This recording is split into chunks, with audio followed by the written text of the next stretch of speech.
Baik, bismillah, mari kita mulai belajar. Biar tidak bertele-tele nanti. Banyak yang marah juga kalau saya pengantarnya agak kepanjangan kelihatannya ya.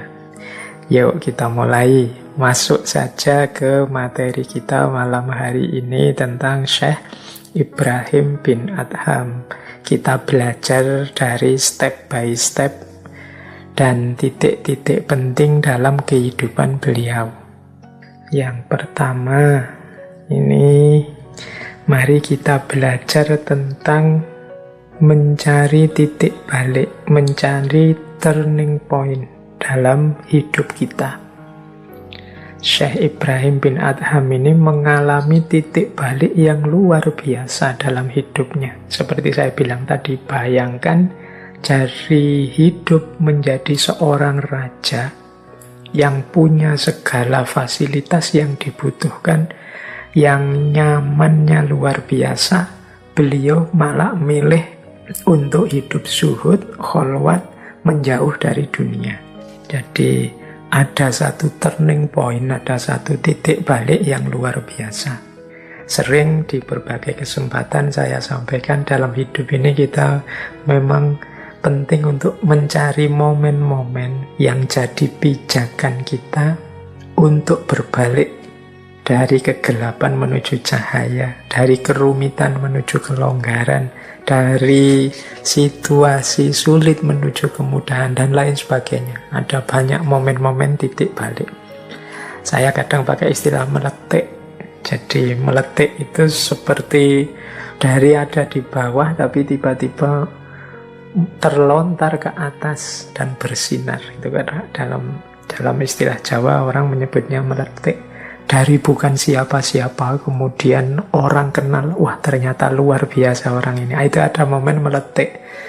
Atau dalam hidup kita, awalnya kita merasa tidak tahu apa-apa, tapi tiba-tiba seperti terbuka semuanya. Wah ternyata ini yang benar. Nah, ini momen titik balik. Jadi mari kita tekuni membaca ayat-ayat Allah, petunjuk-petunjuk Allah di sekeliling kita. Semoga ada momen, ada peristiwa yang memang membuka mata hati kita, yang memang tiba-tiba membuat kita tersadar seperti orang dari baru bangun tidur. Dan selanjutnya kita menjalani hidup dengan orientasi yang sama sekali baru. Ini banyak sekali cerita-cerita semacam ini. Biasanya setiap tokoh-tokoh masyhur besar berpengaruh dalam peradaban itu mengalami momen titik baliknya sendiri-sendiri. Mungkin momen itu terjadi saat dia sekolah, mungkin saat ditinggal meninggal orang tuanya, mungkin saat apapun itu coba dicari. Atau kita renungi, kita fahami segala macam ayat-ayat Allah, petunjuk Allah, isyarat Allah dalam rangka untuk berjalan minadzulumati ilan nur, berjalan dengan orientasi yang sama sekali berbeda dengan yang seperti selama ini kita jalankan. Dan ini yang dialami oleh Syekh Ibrahim bin Adham. Jadi beliau ini mendapatkan isyarat langsung dari Allah, mendapatkan peringatan langsung dari Allah yang sangat menyentuh hati beliau. Ada beberapa riwayat tentang titik balik ini. Yang pertama misalnya cerita suatu malam beliau ini saat istirahat di peraduannya sebagai seorang raja, tiba-tiba ada beliau mendengar orang berjalan di atas gentengnya, di atas atap istana. Ya tentu saja kemudian beliau kaget dan teriak, para pengawalnya datang semua, orang ini terus ditangkap. Ya dicurigai macam-macam, masa ada orang malam-malam kok jalan di atas atap istananya seorang raja. Lalu saat diinterogasi orang ini menjawab bahwa aku ini sedang mencari untaku yang hilang. Ya tentu saja ini jawaban aneh. Kalau kita mikir normal, ya tidak mungkin. Misalnya mencari unta beneran, ya mosok di atas genteng. Nah, Ibrahim bin Adham langsung marah mendengar jawaban ini. dimarahi orang ini. Dikata-katai, kamu ini sudah gila apa? Masa bisa mencari unta yang hilang kok di atap genteng istanaku? Nah, lelaki asing ini, orang tak dikenal ini terus jawab dengan santainya, wahai putra mahkota, yang gila itu aku apa kamu? Aku mencari untaku di atas genteng, sementara engkau mencari Tuhanmu dengan bergelimang harta dan kekayaan kemewahan istana dengan bersenang-senang. Apa mungkin seperti itu? Kalau aku kamu anggap gila, ya berarti kamu juga sama gilanya. Nah, ini tersentuh hatinya Ibrahim bin Adham dengan kata-kata lelaki ini. Dia mulai berpikir, ini yang bahasa saya tadi, mulai meletik, mulai sadar mungkin selama ini aku keliru menjalani hidupku. Nah, kemudian berlanjut. Satu hari beliau ini keluar untuk berburu. Tiba-tiba di tengah hutan melihat ada seekor rubah muncul, dikejar oleh Ibrahim bin Adham yang saat itu masih saja menjadi raja. Dikejar rubah ini, tiba-tiba terdengar suara di telinganya.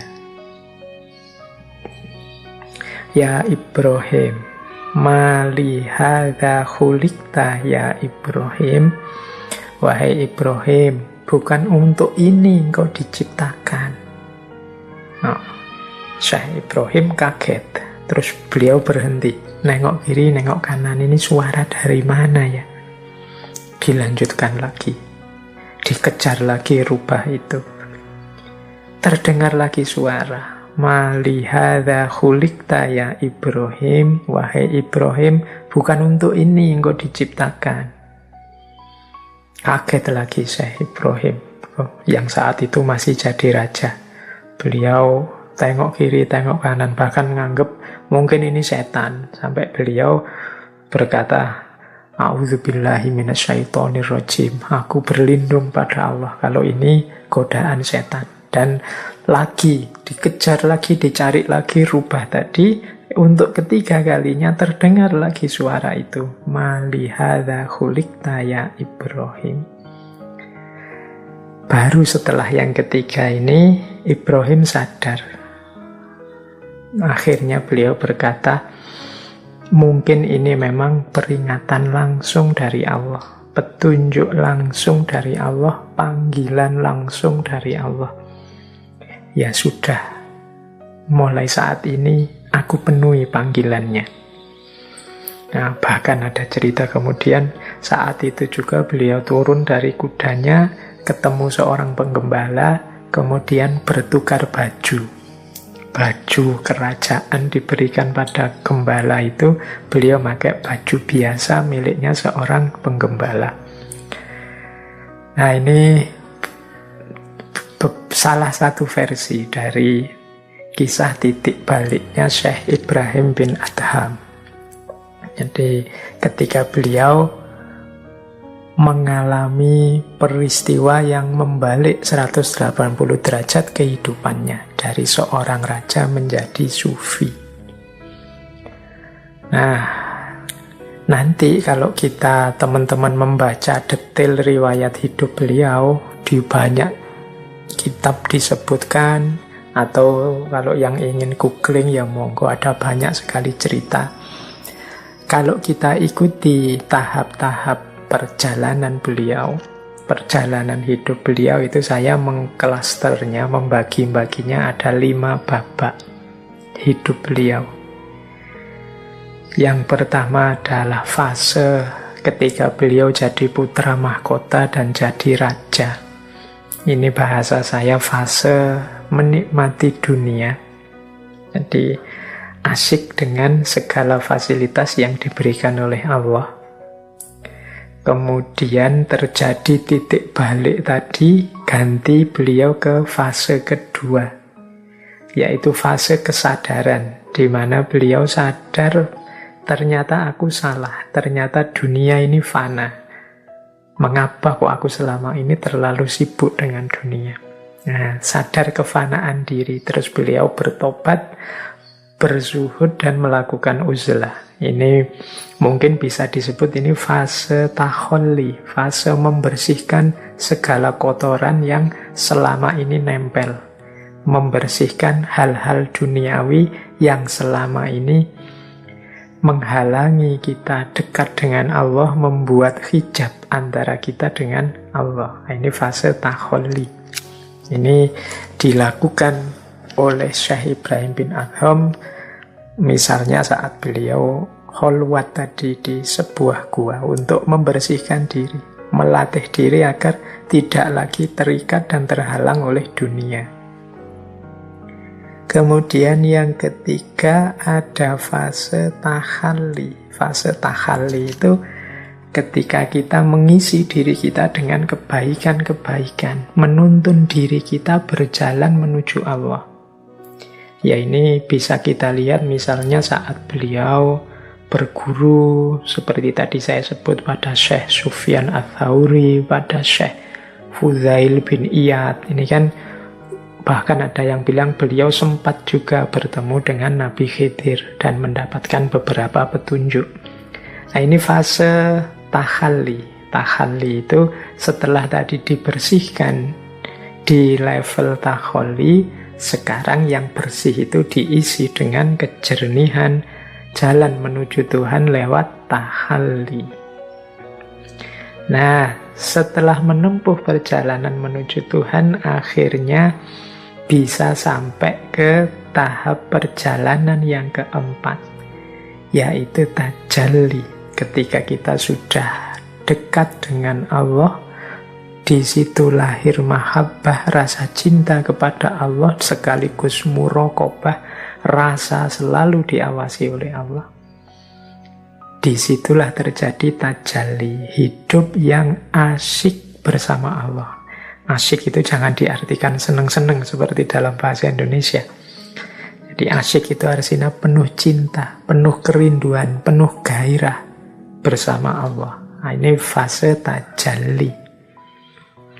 Jadi setelah tuntas menikmati dunia, wong beliau sebagai raja mengalami titik balik sehingga terus sadar betapa fananya dunia ini. Beliau kemudian melakukan pembersihan diri dari kotoran-kotoran dunia. Setelah itu mengisi dirinya tahalli dengan hal-hal baik, hal-hal utama, apa yang harus dilakukan, apa yang harus dihindari demi bisa dekat dengan Allah. Setelah itu panenlah hasilnya, meningkatnya kualitas diri, dekatnya kita dengan Allah, tumbuhnya rasa cinta yang meluap-luap kepada Allah. Ini makom tajalli. Jadi ada taholli, tahalli, dan tajalli. Tapi seperti saya sampaikan tadi, beliau ini termasuk wali yang masyhur, yang kemungkinan memang oleh Allah mendapat amanat untuk menuntun umat, untuk mengajak yang lain juga untuk bersama-sama menuju Allah. Nah, ini kalau dalam pemetaan saya, ini fase hidup beliau yang terakhir. Jadi beliau menjadi teladan, beliau menjadi penuntun, beliau memberi nasihat-nasihat, petunjuk-petunjuk pada umat, dan lain sebagainya. Jadi inilah peta perjalanan seorang Syekh Ibrahim bin Adham.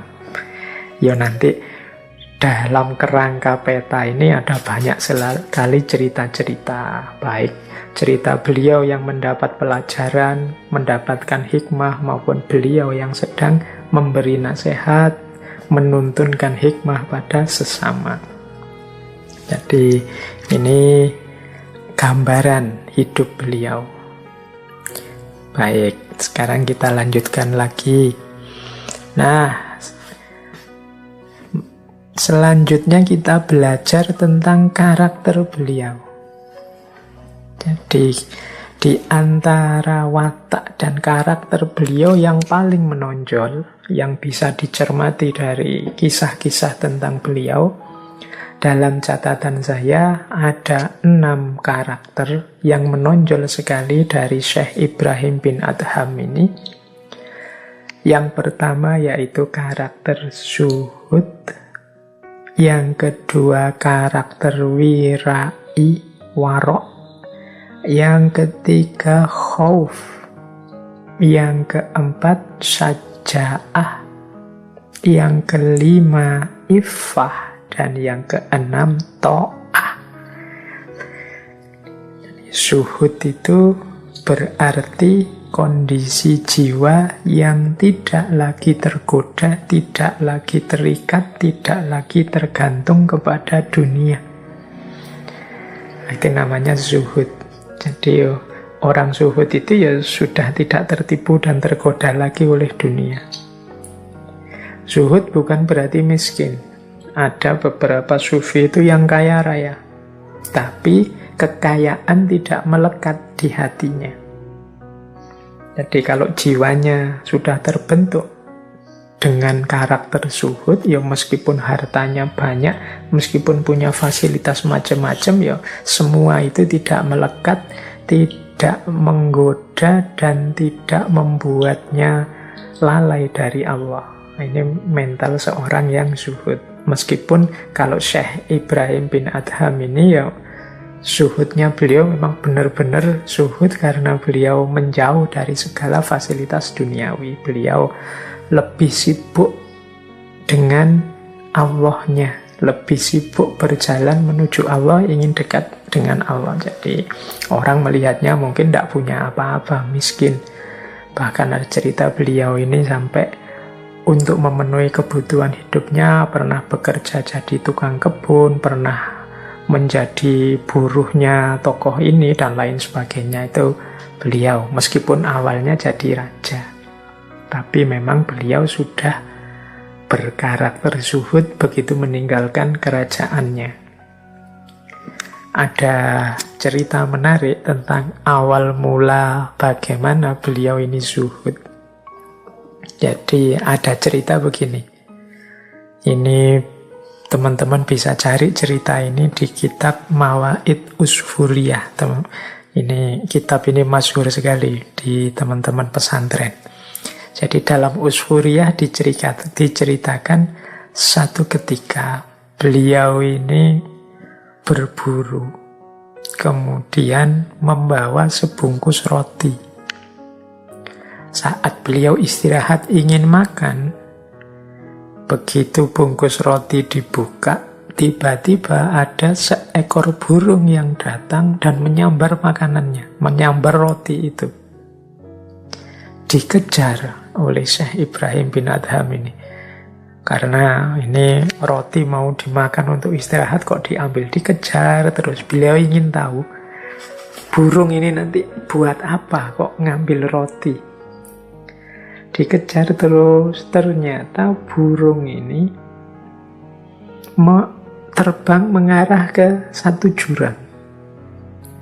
Jadi makin penasaran si Ibrahim bin Adham ini, diikuti terus, termasuk turun ke bawah jurang. Ternyata di bawah jurang, burung ini sedang menyuapi seseorang yang sedang terikat sendirian. Jadi heran Syekh Ibrahim bin Adham ini, kok bisa seekor burung mengambil roti dan diberikan untuk menyuapi orang yang sendirian terikat. Akhirnya ditolonglah orang ini oleh Syekh Ibrahim. Ditanya orang ini, kok sampean bisa ada di bawah jurang sendirian? Orang ini jawab, saya itu dirampok, tapi oleh para perampok setelah harta diambil, saya diikat, dilempar ke dalam jurang. Tidak tewas, tapi ya kesakitan sendirian, tidak bisa apa-apa karena diikat. Kata orang ini, selama 7 hari saya di bawah jurang ini, saya makan dari burung gagak ini. Jadi burung ini datang selalu membawa makanan untuk saya. Nah, kejadian ini berkesan dalam diri Syekh Ibrahim bin Adham. Ternyata Kalau memang kita pasrah kepada Allah, kalau memang hidup ini kita persembahkan hanya untuk Allah saja, dan kita yakin bahwa rezeki itu sepenuhnya diatur oleh Allah, tidak takut apapun, insya Allah hidup kita lebih tenang. Kesadaran ini kemudian menguatkan niatnya Syekh Ibrahim bin Adham untuk keluar dari istana dan menjalani hidup yang zuhud dengan keyakinan tidak mungkin Allah tidak menyelamatkanku. Setiap jatah dan rezekiku pasti sudah ditetapkan oleh Allah. Dengan keyakinan dan tawakal seperti ini, kemudian Syekh Ibrahim bin Adham mantap hatinya untuk lanjut hidup sebagai seorang zahid. Nah, ini salah satu ceritanya, dan ini nanti akan jadi karakter kuat yang mewarnai hidup Syekh Ibrahim bin Adham. Baik, ini gambaran watak kezuhudan dari Syekh Ibrahim bin Adham. Yang kedua, karakter beliau yang lain, ya tentunya wirai, warok.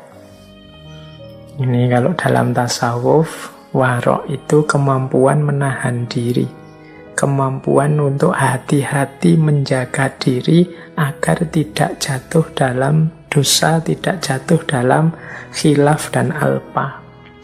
Ini namanya warok. Ini ya kalau para sufi itu bisa dipastikan kualitas warok ini tertanam dalam dirinya. Jadi warok itu kalau kata Imam Ghazali kan ada 4 jenis. Ini mungkin sedikit ya sisipan pendapatnya Imam Ghazali. Jadi yang pertama adalah warok itu orang yang memang menghindar dari salah, dosa, maksiat. Ini level pertama. Ini definisi kita selama ini itu orang warok itu ya orang menjaga diri, menghindarkan diri dari hal-hal yang dosa, yang maksiat, yang khilaf, yang alpa. Ada warok level kedua. Kalau warok level kedua ini tingkatan waroknya orang-orang soleh. Ini tidak hanya menghindar dari dosa dan maksiat, tapi juga dari hal-hal yang syubhat. Hal-hal yang syubhat itu hal-hal yang sebenarnya ini ragu. Ada yang bilang boleh, ada yang bilang tidak boleh. Ada yang bilang ini baik, ada yang bilang tidak baik. Jadi masih ada beda-beda pendapat. Nah, orang warok level kedua ini lebih milih menghindar kalau itu masih syubhat. Jadi ini boleh atau tidak, ini baik atau tidak. Itu kalau masih ada perdebatan, masih ada beda-beda pendapat, milih jalan yang paling selamat, yaitu dihindari. Nah, itu gaya warok level 2. Ada warok level 3. Ini kalau istilahnya Imam Ghazali, waroknya orang-orang yakin. Jadi orang-orang yang mantap. Warok level 3 ini ketika kita meninggalkan sesuatu yang sebenarnya ini boleh dan memang tidak buruk, tapi bisa saja membuat kita terjerumus pada hal-hal yang buruk. Nah, ini dihindari. Jadi misalnya apalah, kita melakukan kebaikan, tapi ini kalau saya melakukan ini bisa jadi nanti saya tergoda atau terjebak dalam kesombongan, atau membuat saya merasa besar, atau nanti orang-orang menganggap saya terlalu agung karena dilihatnya saya ini pinter segalanya. Kalau gitu mending tidaklah. Saya merasa tidak kuat kalau terlalu dipuji tinggi-tinggi, itu mudah sombong saya itu. Ini terus sebenarnya itu boleh dilakukan, tidak buruk, tapi khawatir dengan itu saya jatuh pada keburukan, ya akhirnya ini tidak dilakukan, meskipun itu boleh. Misalnya saya punya uang, bisa makan di restoran yang paling mahal, misalnya. Nah, kan tidak dilarang uang-uang kita, yang kita makan keinginan kita sendiri juga, dan tidak ada dosa apa-apa di situ. Tapi kemudian kita merasa, tapi ketika saya makan di restoran yang mahal itu, seringkali kemudian saya ini jadi boros. Saya ini jadi melakukan sesuatu yang tidak seharusnya, misalnya menyia-nyiakan makanan, misalnya, dan macam-macam. Terus akhirnya, wah kalau gitu janganlah. Khawatirnya malah jatuh pada sesuatu yang buruk. Nah, ini level warok yang ketiga. Ada warok yang keempat. Ini kelompoknya para siddiqin, kata Imam Ghazali. Jadi kelompok siddiqin ini menghindari segala hal yang tidak mendukung kita untuk taat atau dekat kepada Allah. Nah, ini warok level siddiqin. Jadi kalau kita menilai segala apa yang akan kita lakukan, akan kita jalankan itu dari ukuran kalau saya melakukan ini diridhoi Allah atau tidak, membuatku tambah dekat dengan Allah atau tidak, membuatku tambah sadar untuk patuh pada Allah atau tidak. Kalau tidak, mending saya tinggalkan. Ini waroknya orang-orang siddiqin. Jadi diukur dari apakah yang saya lakukan ini membuatku lebih dekat, lebih taat kepada Allah atau tidak. Jadi ada 4 level warok ternyata menurut Imam Ghazali. Jadi yang pertama menghindar dari dosa kemaksiatan, yang kedua menghindar hal-hal yang syubhat, yang ketiga menghindar dari hal-hal yang dibolehkan tapi bisa membuat kita terjerumus pada yang buruk, dan yang keempat menghindar dari hal-hal yang tidak membuat kita lebih dekat dan lebih taat kepada Allah. Nah, ini namanya warok. Dan Syekh Ibrahim bin Adham, ya tentu saja beliau ada di level yang keempat. Beliau ini termasuk para siddiqin. Ya kalau sekedar terhindar dari dosa dan maksiat mungkin sudah jadi karakter, sudah mendarah daging. Tapi beliau ini ada di level tidak akan melakukan sesuatu yang tidak membuat kita semakin dekat kepada Allah dan tambah taat kepada Allah. Mengapa harus pakai ini? Mengapa kok harus diukur kita tambah dekat atau tidak pada Allah? Ya karena rumusnya hidup kita ini kan inna lillahi wa inna ilaihi roji'un. Jadi perjalanan hidup kita ini perjalanan kembali kepada Allah. Berarti apa? Rute hidup yang benar itu berarti yang semakin dekat kepada Allah, karena kita akan kembali lagi kepada Allah. Berarti perjalanan hidup kita ini harusnya tambah dekat, tambah dekat, tambah dekat kepada Allah, karena kita sedang berjalan ilaihi roji'un. Kok rasanya tambah jauh, kok malah Allah sering lupa dan lain sebagainya, ya kita harus evaluasi lagi hidup kita. Jangan-jangan kita ada di rute yang salah, atau langkah kita jangan-jangan keliru, harusnya menuju Allah atau malah kebalikannya. Nah, ini watak kedua. Watak dan karakter ketiga dari Syekh Ibrahim bin Adham itu adalah beliau ini masyhur sekali di kalangan para sufi, punya karakter khauf, rasa takut kepada Allah yang besar sekali. Jadi ini yang membuat beliau bahkan sampai istana pun ditinggalkan. Jadi beliau sangat takut kalau mengundang, mendatangkan murkanya Allah dalam hidup ini. Nah, ini watak yang ketiga. Kemudian yang keempat, syaja'ah, berani. Kalau ini ya saya tidak perlu menjelaskan lagi ya. Untuk meninggalkan istana yang mewah dengan segala fasilitas ada dan menjalani hidup sebagai seorang zahid yang tidak memiliki apa-apa selain Allah saja, ini pasti butuh mental berani. Beliau tidak hanya tahu apa yang harus dijalankan, tapi ya memang berani menjalankannya. Kebanyakan kita kan sampai di level tahu mana yang ideal, mana yang sebaiknya aku lakukan. Tapi kurang aspek syaja'ah ini, berani menjalankan, berani menghidupkan apa yang kita yakini sebagai kebenaran, sebagai kebaikan. Nah, ini salah satu karakternya Syekh Ibrahim bin Adham ini adalah syaja'ah. Bahkan ada beberapa cerita yang menunjukkan beliau ini ketika memberi nasihat, menuntun orang itu tidak takut. Ada cerita beliau sempat dipukuli seorang prajurit.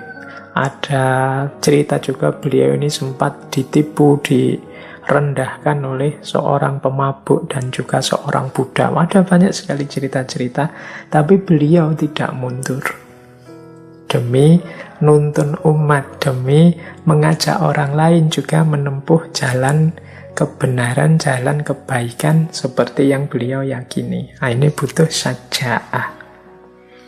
Kemudian iffah. Iffah ini menjaga diri. Iffah itu nanti gandeng dengan wirai. Jadi orang yang warok itu biasanya juga punya karakter iffah. Iffah ini nanti melahirkan muru'ah, kehormatan diri. Jadi kemampuan seseorang menjaga dirinya. Dan yang terakhir to'ah. To'ah ini taat patuh pada apapun perintahnya Allah. Tidak nawar, tidak mengeluh, apapun yang diinginkan oleh Allah dijalankan. Yang utama, yang baik, apakah itu yang wajib, yang sunnah, semuanya dijalani. Nah, ini mental to'ah. Begitu yakin bahwa ini perintahnya Allah, ya dijalankan. Apapun itu jenis dan bentuknya. Jadi 6 karakter seorang Ibrahim bin Adham. Yang pertama zuhud, yang kedua wirai, yang ketiga khauf, yang keempat syaja'ah, yang kelima iffah, dan yang keenam to'ah.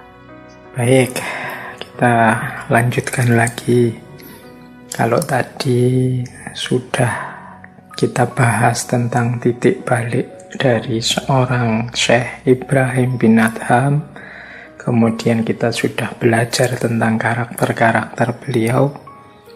Sekarang mari kita coba melihat kalau dalam dunia tasawuf makom beliau ini sudah termasuk kelompok yang dikenal sebagai ahlut tajrid.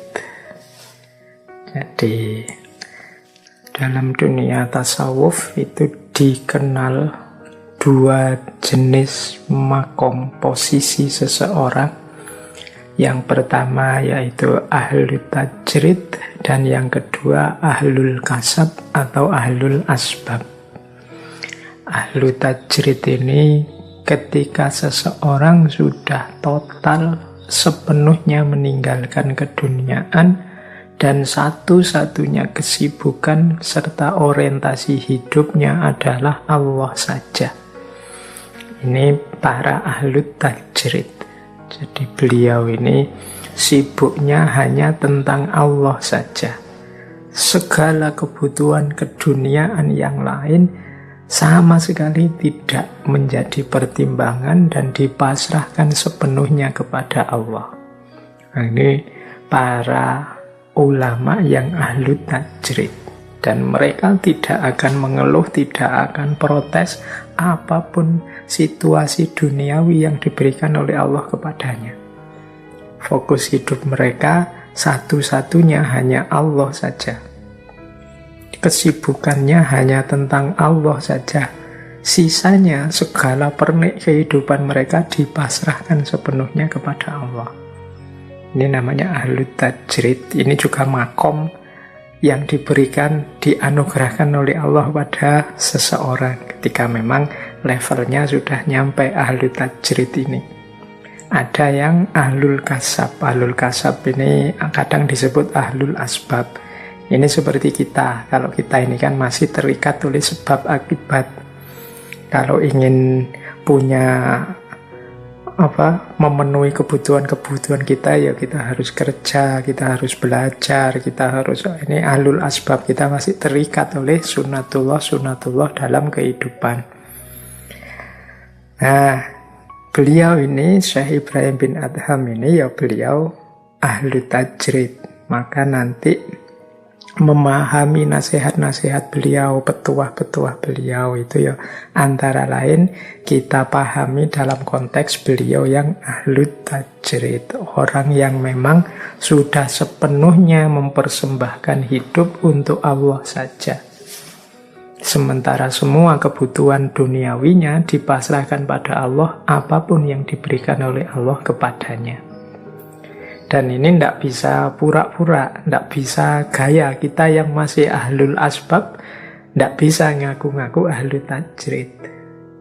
Demikian juga sebaliknya. Kalau teman-teman ngaji kitab hikam itu dalam hikmah yang kedua dari kitab hikam itu ada kalimat, kalau tidak salah seperti ini, irodatu katajrid ma'a iqamatillahi iyaka fil asbab minas syahwah al-khofiyah wa iradatukal asbab ma'a iqamatillahi fit tajrid inhitatun anil himmah al-aliyah. Jadi keinginanmu untuk bertajrid berarti melepaskan semua yang duniawi hanya untuk Allah saja, ma'a iqamatillahi iyaka fil asbab, sedangkan Allah masih memposisikan kita dalam ranah sebab akibat. Kita harus bekerja, kita harus mencari rezeki, ada keluarga yang jadi tanggungan kita, dan lain sebagainya. Jadi masih ada kewajiban-kewajiban duniawi yang perlu kita tunaikan sebagai amanah. Kok kita terus ingin segera masuk ke ranah tajrid? Itu kata Syekh Ibnu Athaillah, minas syahwah al-khofiyah, termasuk syahwat yang tersembunyi. Jadi ini berarti termasuk hawa nafsu, meskipun keinginannya tajrid. Wa iradatukal asbab, kebalikannya, orang yang masih ingin sibuk dengan hal-hal duniawi, padahal oleh Allah sudah diberi anugerah tajrid loh sebenarnya. Orang ini harusnya makomnya sudah tajrid, tapi kok masih sibuk dengan yang duniawi. Nah, ini kata Syekh Ibnu Athaillah, inhitatun anil himmah al-aliyah. Ini termasuk orang yang degradasi, turun dari tingkatan yang tinggi. Sudah dianugerahi oleh Allah makom yang luar biasa kedekatannya dengan Allah, harusnya dia menikmati asyik dengan kebersamaan dengan Allah, itu malah menurunkan sendiri levelnya dengan menyibukkan diri dengan hal-hal duniawi yang tidak penting. Mungkin dengan cara ikut politik lah, mungkin dengan cara sibuk mendukung ini, sibuk menyerang itu, dan lain sebagainya. Nah, ini berarti masih iradatukal asbab, masih ingin terlibat dalam asbab, padahal makomnya sudah tajrid. Nah, ini kata Syekh Ibnu Athaillah dalam hikam itu termasuk inhitatun anil himmah al-aliyah. Dia turun dari derajat yang tinggi. Nah, Syekh Ibrahim bin Adham ini tentu saja beliau ada di makom tajrid. Bagaimana tidak, wong beliau ini raja yang jadi posisi tertinggi, tapi tiba-tiba saja semua ditinggalkan dan tidak berat sama sekali. Itu pastinya anugerahnya Allah. Tidak mungkin upaya manusiawi sendiri bisa sedalam itu penghayatan dan kesadarannya. Nah, ini namanya anugerah ahwal dari Allah dalam bentuk makom tajrid. Dan meninggalkan asbab, meninggalkan hidup dengan logika sebab akibat. Meninggalkan itu bukan berarti sama sekali tidak ngurusi, tapi dipasrahkan semuanya kepada Allah saja. Jadi kalau dalam hidup sehari-hari teman-teman sering dengar orang bilang begini, ada apa-apa sedikit sudahlah, serahkan saja pada Allah. Dia tidak mau ngapa-ngapain, apa-apa diserahkan saja pada Allah. Disuruh protokol kesehatan, kenapa takut, serahkan saja semua pada Allah. Kan sering kita dengar kalimat itu. Ini benar kalau kita sudah ada di makom tajrid, di makom yang sudah tidak terikat lagi oleh sebab akibat logika duniawi. Tapi kalau kita ini masih orang biasa yang masih butuh kerja, kasab, masih banyak tanggungan dunia, masih banyak amanah-amanah hidup yang harus kita tunaikan secara sunnatullah, ya kita tidak bisa tiba-tiba dijujuk, semuanya pasrahkan saja pada Allah. Harus ada ikhtiar-ikhtiar duniawi yang kita lakukan. Wong kita makomnya masih asbab. Kalau ingin dapat air panas, ya kita harus menggodok air sendiri. Kalau ingin dapat air dingin, ya kita bikin es sendiri. Tidak seperti para wali. Kalau para wali, ya kebutuhannya dicukupi dari Allah. Kalau dalam Al-Quran itu misalnya ada kisah Maryam yang hidupnya hanya berkhulwat saja, beribadah pada Allah, tapi makanan datang dari langit. Nah, itu makomnya sudah tajrid, semuanya dicukupi oleh Allah. Tapi yang belum makom itu ya tidak bisa. Tidak bisa kok kita, Pak, saya tidak usah mikir kerja, Pak, saya pasrah sajalah hidup ini pada Allah. Tidak bisa, kita makomnya belum nyampe. Dan tidak bisa pura-pura atau gaya kalau kita masih asbab kok ngoyo ingin sampai level tajrid atau gayanya kayak sudah tajrid. Nah, itu kata Syekh Ibnu Athaillah tadi kan, ini namanya nafsu, hawa nafsu. Dan sebaliknya, semoga tidak ada yang orang yang makomnya sudah tajrid tapi malah menyibukkan diri dengan asbab, hal-hal duniawi yang remeh-temeh. Karena eman-eman, orang yang sudah di makom tajrid ini harusnya jadi panutan, tuntunan kita, atau jembatan kita untuk membantu kita dekat dengan Allah. Nah, tapi kalau beliau malah sibuk dengan hal-hal yang tidak penting, nanti kalau bahasanya Syekh Ibnu Athaillah tadi, inhitotun anil himmah al-aliyah, turun dari derajat yang tinggi.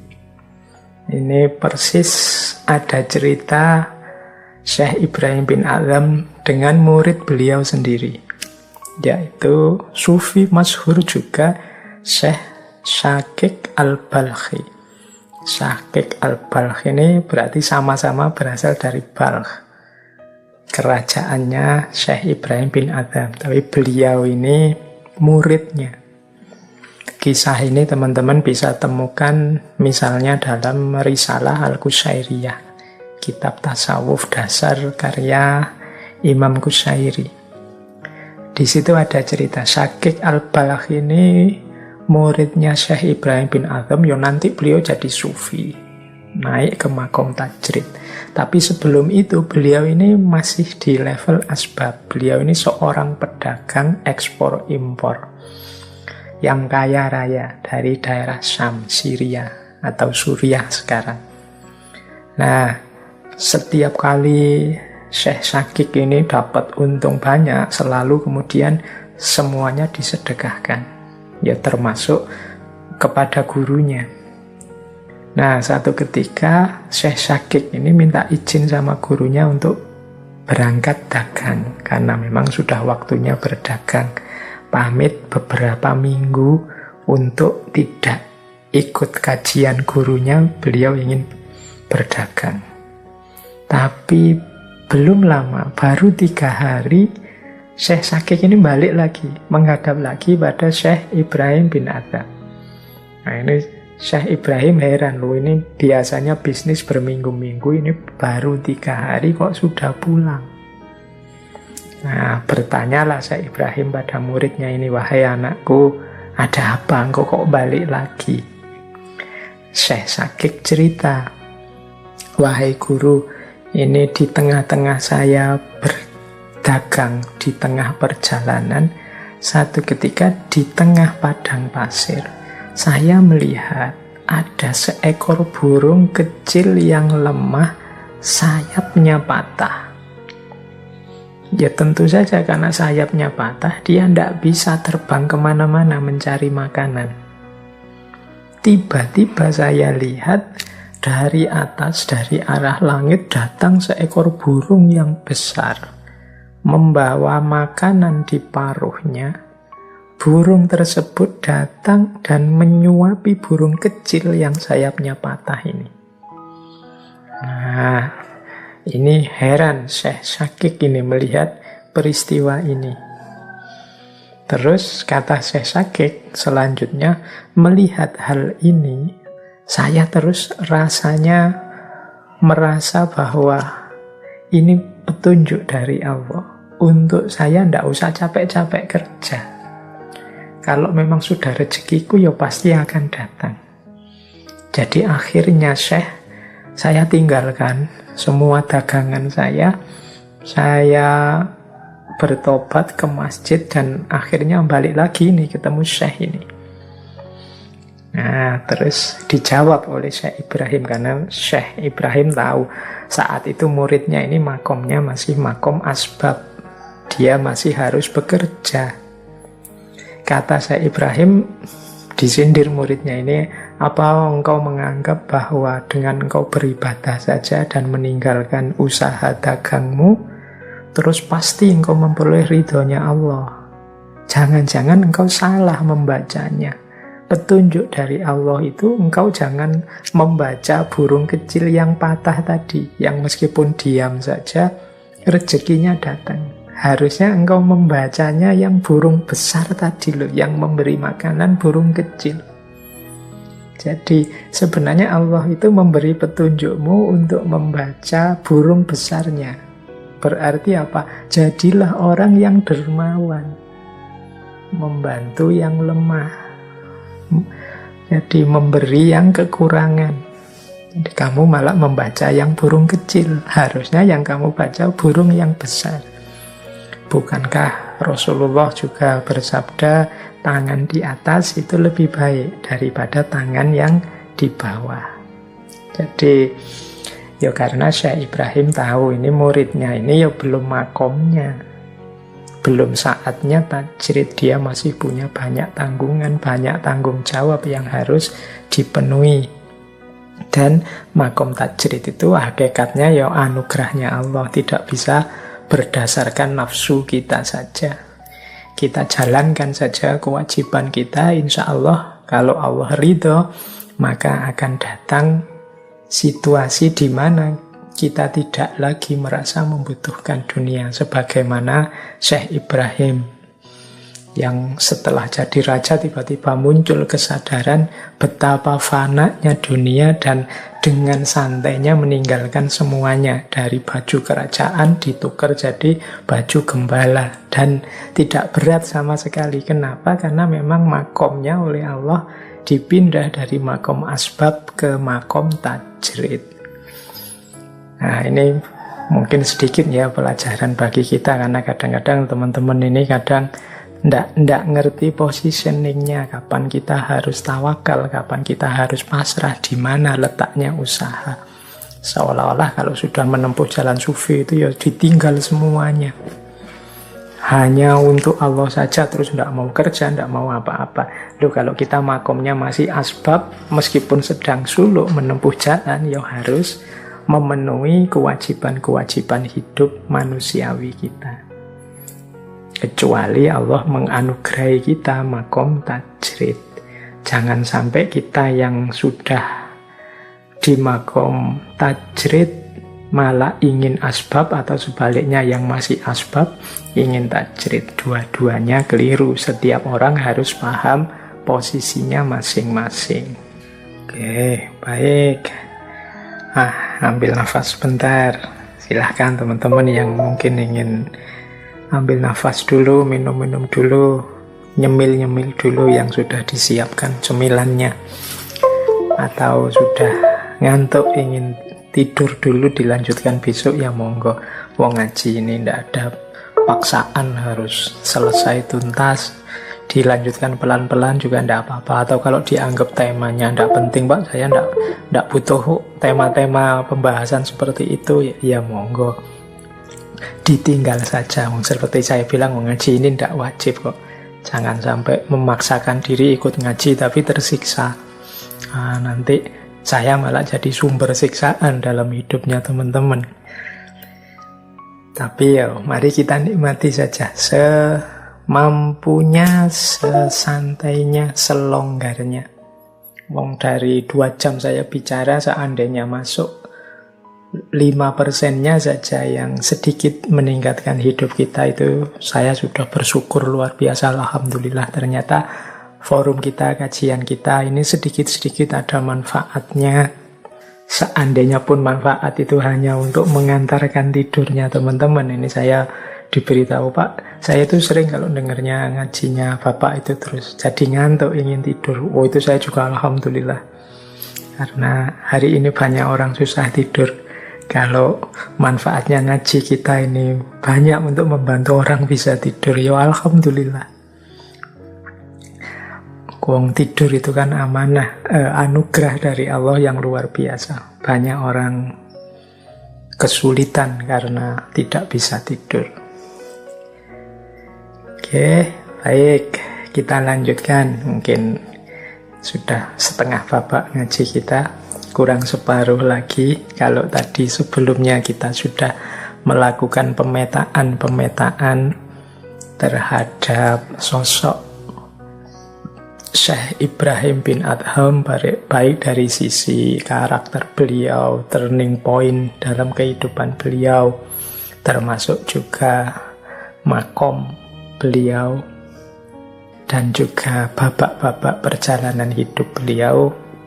Sekarang mari kita belajar memanen hikmah-hikmah dari nasihat-nasihat beliau dan juga peristiwa-peristiwa dalam hidup beliau. Ya tentu saja sangat banyak. Ya malam hari ini kita ambil beberapa. Karena belajar pun ya tidak harus kemerungsung ke susu untuk dapat semuanya. Kita pelan-pelan. Ya semoga nanti ada sesi yang lain untuk memanen hikmah yang lain dari Syekh Ibrahim bin Adham ini. Karena memang referensinya sangat banyak. Baik, bismillah, kita awali pelajaran pertama. Ini ada kisah dari kitab yang judulnya Kitab Rohatul Qulub. Rohatul Qulub ini karya Syekh Abdul Aziz Muhammad Sindi. Di kitab ini beliau cerita tentang Syekh Ibrahim bin Adham yang suatu ketika beliau ini bertemu seorang lelaki. Yang lelaki ini kelihatannya sedih, wajahnya layu, kelihatan bebannya banyak, masalahnya bertumpuk-tumpuk. Nah, lelaki yang wajahnya murung ini didekati oleh Syekh Ibrahim bin Adham. Kemudian beliau ngajak ngobrol orang ini. Kata Syekh, kok saya lihat kamu ini murung, kamu kok sedih kelihatannya. Benar Syekh, saya sedang sedih, saya banyak sekali masalah ini tumpuk-tumpuk. Rasanya dunia ini berat sekali, gelap sekali. Terus Syekh Ibrahim bin Adham, kalau begitu coba saya ingin tanya 3 hal kepadamu. Lelaki itu heran, ini ada orang sedih kok malah diberi pertanyaan. Tapi karena yang bertanya Syekh Ibrahim bin Adham yang sudah masyhur kapasitas kewalian beliau, ya tentu saja laki-laki tadi bilang, nggih silahkan, monggo Syekh kalau mau bertanya. Nah, jadi ada 3 pertanyaan yang nanti disampaikan oleh Syekh Ibrahim bin Adham. Kata Syekh yang pertama begini, pertanyaan pertama. Apakah mungkin menurutmu ada peristiwa atau perkara yang terjadi tanpa keinginan atau tanpa sepengetahuan Allah? Nah, ya tentu saja lelaki ini bukan lelaki yang tidak ngerti apa-apa, ya dia ya pernah ngaji. Nah, lelaki itu bilang, ya tidak mungkin Syekh, pasti semua yang terjadi di dunia ini atas perkenan dan sesuai dengan ketetapan dan keinginannya Allah. Baik, ini jawabanmu benar, kata Syekh. Terus sekarang pertanyaan kedua. Apakah rezeki yang ditentukan oleh Allah itu bisa berkurang tanpa seizin Allah atau tanpa ketentuan Allah? Jadi setiap orang kan sudah dapat jatah rezekinya masing-masing. Apakah mungkin jatah itu bisa berkurang tanpa seizin, tanpa sepengetahuan Allah? Ini maksudnya pertanyaan Syekh itu begitu. Ya lelaki tadi terus jawab lagi. Tidak mungkin Syekh, pasti semua ketetapan tentang rezeki itu sesuai ketentuan Allah, tidak mungkin berkurang atau bertambah sedikit pun tanpa seizin Allah. Oke, jawabanmu benar, kata Syekh. Pertanyaan kedua benar, pertanyaan ke-1 benar. Sekarang pertanyaan ketiga. Apakah ajal atau umur yang telah ditetapkan, dituliskan oleh Allah itu bisa berkurang atau bertambah meskipun hanya sedetik saja? Nah, lelaki tadi, ya karena bukan lelaki yang bodoh, dia tahu agama, dia menjawab, tentu tidak Syekh. Semua jatah umur dan hal-hal yang terkait umur itu sudah tertulis di Lauhil Mahfuz. Umur saya, umur Syekh, umur semua orang itu sudah ditetapkan. Nah, ya jawabanmu benar. Terus Syekh nambah ini 3 pertanyaan benar semua kamu. Kata Syekh, loh kalau sudah tahu seperti itu, lah kenapa kamu kok sedih?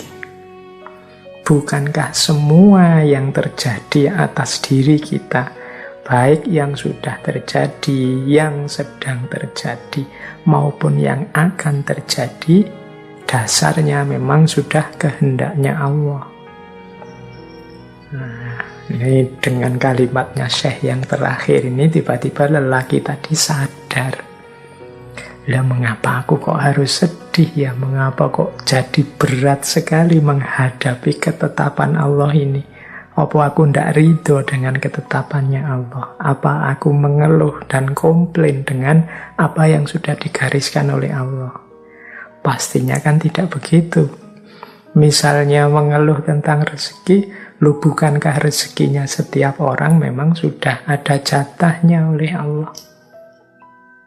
Jadi tidak mungkin berkurang atau keliru ke orang lain. Kalau memang rezeki kita pasti nyampe ke kita.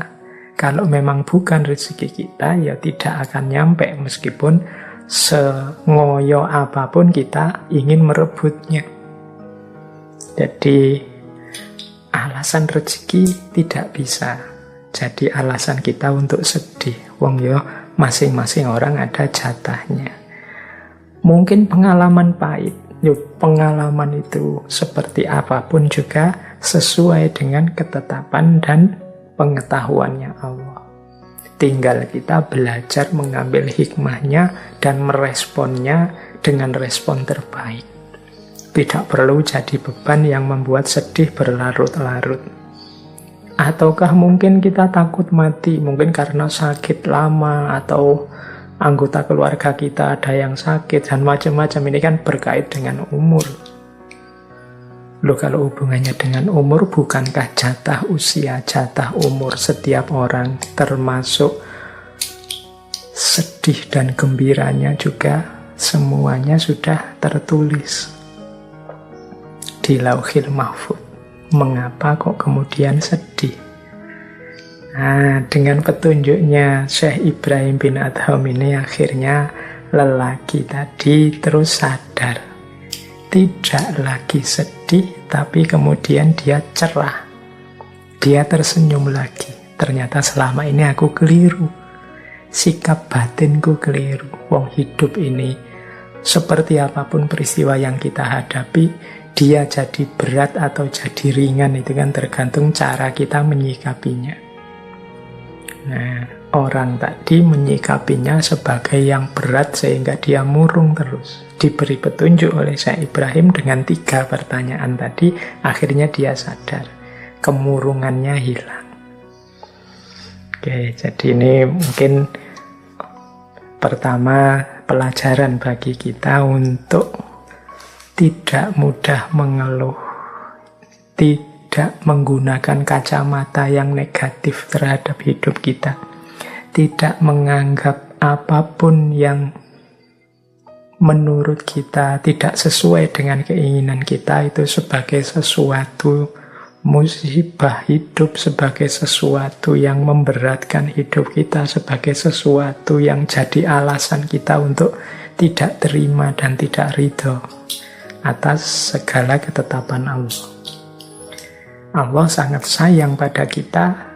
Pasti semua yang terjadi dalam hidup kita hakikatnya adalah buah dari kasih sayang Allah itu. Tergantung cara kita menyikapinya. Baik, ini pelajaran awal untuk malam hari ini dari Syekh Ibrahim bin Adham. Terus, kalau tadi 3 pertanyaan, sekarang kita ganti ke yang 4. Ini ada 4 nasihat dari Syekh Ibrahim bin Adham. Ini nasihat ini diberikan oleh Syekh Ibrahim kepada Abu Ishaq Al-Farazi, Abu Ishaq Al-Fazari. Abu Ishaq Al-Fazari ini seorang ahli fikih, ahli hadis dari zaman Khalifah Harun Al-Rasyid. Ya, Syekh Ibrahim bin Adham kan juga memang zaman ini juga zamannya Khalifah Harun Al-Rasyid. Nah, Abu Ishaq Al-Fazari ini satu ketika bertemu Syekh Ibrahim bin Adham. Beliau ini selalu penasaran dengan Syekh Ibrahim ini, karena beliau melihat Syekh ini loh lebih banyak diam, tidak banyak ngomong. Mbok yo, saya ini yang butuh siraman-siraman nasihat itu mbok yo dinasehati. Nah, didekatilah Syekh Ibrahim, kemudian terang-terangan beliau minta, wahai Syekh, mbok saya dinasehati, mbok sampean itu bicaralah, tolong ngomong apa gitu, biar saya tentram. Nah, Syekh Ibrahim kemudian menuruti permintaannya Syekh Fazari ini, tapi justru beliau menasehati yang berhubungan dengan bicara tadi. Ini mungkin untuk menjelaskan juga kepada Syekh Fazari mengapa dia tidak obral omongan. Tidak mudah ngomong ke sana kemari, mentang-mentang ngerti banyak hikmah, mentang-mentang ngerti banyak ilmu, terus kemana-mana berfatwa, kemana-mana menebar hikmah untuk menunjukkan betapa aku ini tahu banyak hal. Tidak begitu. Beliau menasihati Syekh Abu Ishaq Al-Fazari ini beberapa hal, 4 hal. Kalau tadi 3 pertanyaan, kalau ini 4 nasihat. Kata Syekh Ibrahim kepada Abu Ishaq Al-Fazari seperti ini. Wahai Abu Ishaq, ketahuilah ada 4 hal yang diinginkan seseorang dalam perkataannya. Jadi bicara atau diam itu silahkan saja, tapi perhatikan 4 rumus ini saat kita akan bicara. Jadi yang pertama, kata Syekh, ada perkataan yang diharapkan manfaatnya, tapi ada resiko dan bahayanya. Jenis perkataan seperti ini lebih baik ditinggalkan saja. Demi keselamatan diri juga keselamatan orang lain. Misalnya begini, kita ingin menasehati orang, tapi kita tahu, kalau saya menasehati orang ini, mungkin bermanfaat pada orang itu, tapi menyinggung orang yang lain. Kalau orang lain ini tersinggung, kalau dia marah bisa bahaya karena dia punya kekuasaan, karena dia punya power, karena dia punya pengaruh atas orang yang dinasehati. Nah, jadi manfaatnya ada, tapi ada resiko dan berbahaya. Kata Syekh, jenis yang pertama ini ya ditinggalkan saja. Cari strategi yang lain. Mungkin ngomongnya jangan sekarang, nanti saja. Kalau situasinya sudah memungkinkan. Jadi memberi nasihat yang tidak tepat, itu kan seringkali malah membahayakan, malah merusak. Misalnya, sering saya contohkan ini kan, misalnya kita nasihati orang untuk sabar, sementara orang ini sedang males, rebahan saja, tidak mau ngapa-ngapain. Dinasehati sabar, nasihatnya ini baik, bisa diambil manfaat, tapi nanti membuat dia tambah males. Orang males disuruh sabar. Menasehati untuk saling membantu, misalnya ta'awun, tapi orang ini sedang bergelimang kemungkaran. Kalau dinasehati untuk kerjasama, jangan-jangan nanti membuat dia bekerja sama dalam kemungkaran. Jadi harusnya orang yang sedang kemungkaran dinasehati untuk muhasabah, introspeksi diri. Ya kerjasama itu bagus, saling membantu itu bagus, tapi ketika salah konteks bisa masalah. Nah ini jenis pertama. Jadi kalau ada perkataan yang diharapkan manfaatnya tapi ada resiko dan bahayanya, coba ditunda dulu. Cari momen yang terbaik. Berarti jangan ngomong. Yang kedua, ada perkataan yang tidak diharapkan manfaatnya dan tidak dikhawatirkan bahayanya. Nah, ini ya tidak ada manfaatnya sih, tapi bahayanya juga tidak ada. Ini mungkin obrolan-obrolan iseng, gurauan-gurauan yang tidak perlu. Nah, ini mungkin sesekali kita lakukan ya, tapi yo jangan banyak-banyak deh. Kata Syekh, yang seperti ini juga lebih baik dihindari agar tidak nambah masalah, tidak jadi beban bagi lisan dan anggota tubuh yang lain. Karena yang semacam ini yo isinya hanya sia-sia, menghabiskan waktu belaka. Jadi ini jenis perkataan kedua, tidak ada manfaatnya tapi juga tidak ada bahayanya. Ya mungkin sekali-sekali ya untuk meringankan hidup kita, tapi jangan terus-terusan karena tidak ada gunanya. Ini jenis kedua, berarti yang kedua juga ya lebih baik diam daripada buang waktu bicara yang tidak ada gunanya. Kalau yang pertama tadi, daripada bicara yang beresiko meskipun baik. Nah yang ketiga, ada jenis perkataan yang tidak diharapkan manfaatnya, tapi bahayanya besar. Jadi tidak ada gunanya, malah bahaya. Mungkin isinya caci maki, mungkin isinya fitnah, menyinggung orang lain. Ini kan tidak ada manfaatnya. Dan bahayanya besar. Jenis yang ketiga ini harus ditinggalkan. Wong manfaatnya ndak ada, malah dapat bahaya.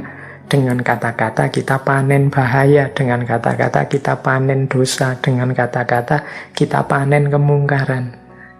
Kalau yang ketiga ini sudahlah, tinggalkan saja.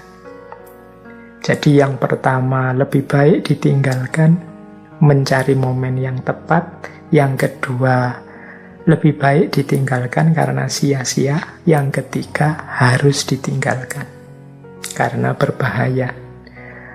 Yang keempat baru perkataan yang banyak manfaatnya dan tidak dikhawatirkan bahaya atau efeknya. Jenis keempat inilah yang harus kita hidupkan, kita biasakan. Jadi pastikan setiap kali bicara yang kita sampaikan itu bermanfaat dan tidak ada efek samping bahayanya atau resikonya. Ini pelajaran dari Syekh Ibrahim bin Adham sekaligus menjawab rasa penasarannya Abu Ishaq Al-Fazari. Wong Syekh Ibrahim ini wali yang diikuti banyak orang, kok malah pendiam, tidak banyak bicara, tidak banyak omong. Ya mungkin beliau ingin agar bicara itu senantiasa tepat. Ya jenis yang keempat tadi, ya manfaat dan tidak ada efek sampingnya. Kalau manfaat tapi ada efek sampingnya yang negatif berbahaya, ya dipending dulu, ditunda dulu, nyari momen yang tepat. Kalau tidak ada manfaatnya dan juga tidak ada efek samping bahayanya juga, ya berarti ini omongan yang sia-sia saja, buang-buang waktu saja. Ya, kalau bisa dihindari, kalau ada yang lebih penting, waktunya diisi dengan yang lebih penting. Dan yang ketiga harus ditinggalkan karena tidak ada manfaatnya, malah banyak bahayanya. Baik, jadi ini 4 nasihat dari Syekh Ibrahim bin Adham. Tadi sudah ada 3 pertanyaan, kemudian ada 4 nasihat. Sekarang tentang 5 syarat. Nah, biar ini judulnya semua ada angkanya ya. Ini 5 syarat. Ini cerita sebenarnya. Bisa teman-teman cek misalnya di kitab yang judulnya At-Tawwabin, orang-orang yang bertobat, karya Syekh Ibnu Qudamah. Jadi suatu hari ada seorang laki-laki yang merasa banyak dosanya. Jadi laki-laki ini merasa sulit sekali berhenti melakukan maksiat. Kok saya ini ya tobat, tapi kok diulang lagi tobat, kok ulang lagi melakukan maksiat. Ini dia gelisah. Semoga teman-teman juga begitu ya, kalau melakukan maksiat semoga masih ada gelisahnya. Jangan sampai melakukan dosa, melakukan kesalahan, melakukan maksiat, tapi dianggap biasa saja, tidak ada rasanya. Nah ini kalau sudah tidak ada rasanya bahaya. Maka ada petunjuk dari Syekh Ibrahim bin Adham kepada orang ini. Jadi orang ini satu ketika menemui Syekh Ibrahim bin Adham, beliau berkata, "Wahai Abu Ishaq, aku ini kok seneng maksiat ya. Kok tidak berhenti-berhenti maksiat meskipun aku sadar ini tidak boleh." Nah, Syekh Ibrahim kemudian bilang, ya kalau begitu begini saja deh. Kalau sampean mau menjalankan 5 syarat yang saya sampaikan ini, nanti silahkan melakukan apa saja termasuk maksiat. Jadi asal coba dipenuhi 5 syarat ini. Nah, orang ini ya penasaran, apa ada ajaran pengecualian untuk maksiat. Tapi karena yang berkata Syekh Ibrahim bin Adham yang sudah masyhur, mau tidak mau harus menerima. Baik Syekh, kira-kira syaratnya apa? Dia ini ingin tahu. Syekh Ibrahim kemudian berkata, baik, begini syaratnya. Yang pertama, setiap kali engkau melakukan maksiat kepada Allah, kamu harus tidak mau memakan rezeki dari Allah. Jadi jangan kamu makan, jangan kamu nikmati rezeki dari Allah. Laki-laki ini terus mikir, apa bisa? Kata laki-laki itu kepada Syekh, loh terus saya makan dari mana? Wong setiap yang saya peroleh dalam hidup ini ya rezekinya Allah. Bagaimana bisa saya harus tidak menikmati, tidak makan rezeki dan anugerahnya Allah? Syekh Ibrahim terus jawab begini, ya lah kalau kamu sudah paham begitu, apa ya kamu itu pantas rezekinya dimakan, anugerahnya dinikmati, tapi larangannya tetap dilanggar. Ya, kagetlah lelaki ini, dia baru sadar, ya, betapa tidak pantasnya, tidak sopannya aku ini. Wong yo, rezekinya aku nikmati, anugerahnya aku nikmati. Aku diberi macam-macam anugerah kesehatan, anugerah kenyamanan hidup, tapi perintahnya aku langgar. Nah, mulai terbuka pikirannya. Syarat yang kedua, kata Syekh Ibrahim, kalau engkau mau bermaksiat, ya resikonya jangan tinggal di buminya Allah. Lelaki ini kaget. Lu bagaimana bisa, Syekh? Apa bisa orang tidak tinggal di buminya Allah?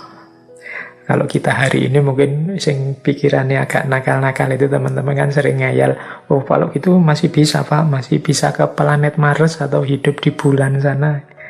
Ya Mars dan juga bulan itu ya semuanya ciptaannya Allah.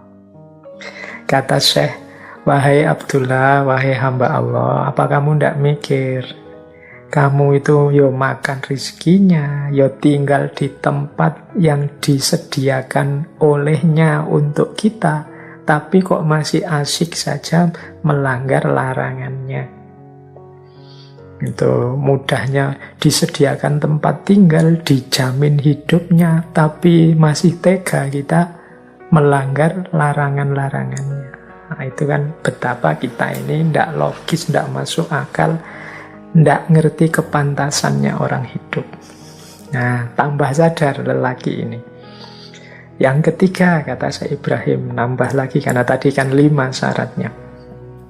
Kalau engkau masih saja ingin bermaksiat, sekarang begini saja deh.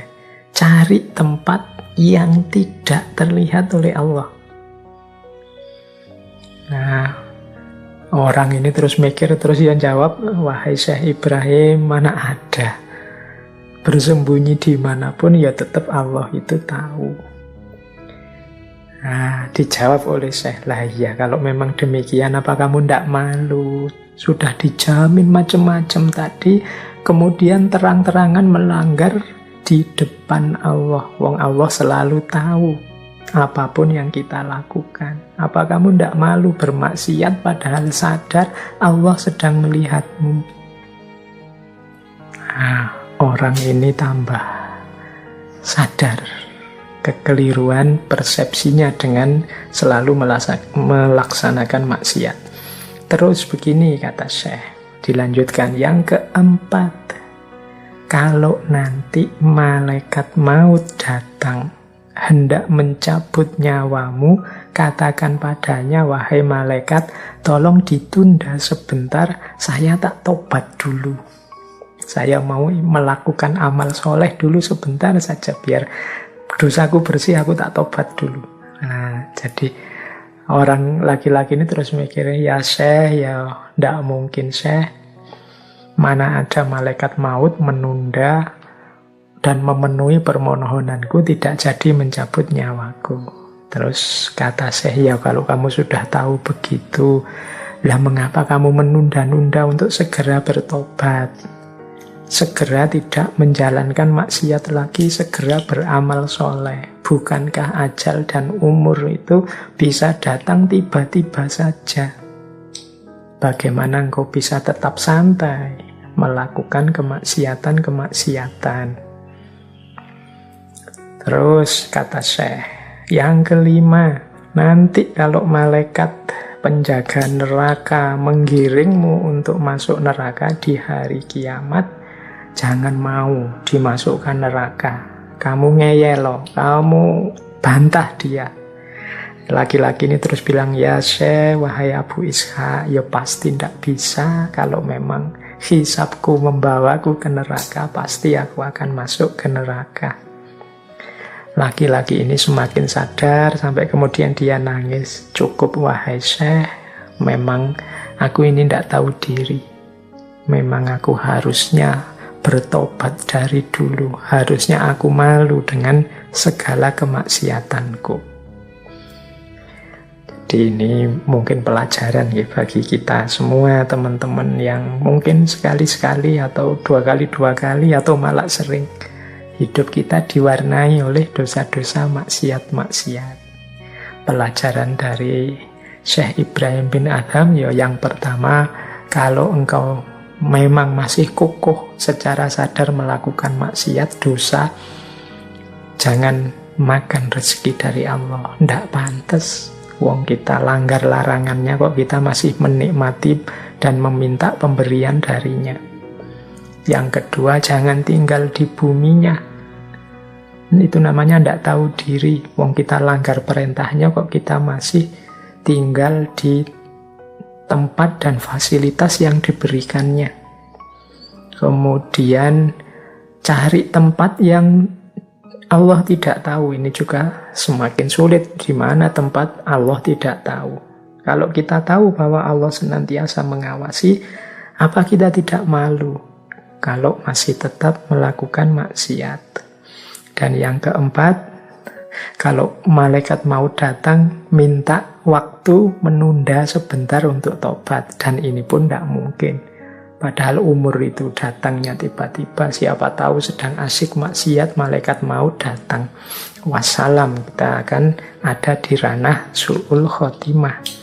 Apalagi yang terakhir.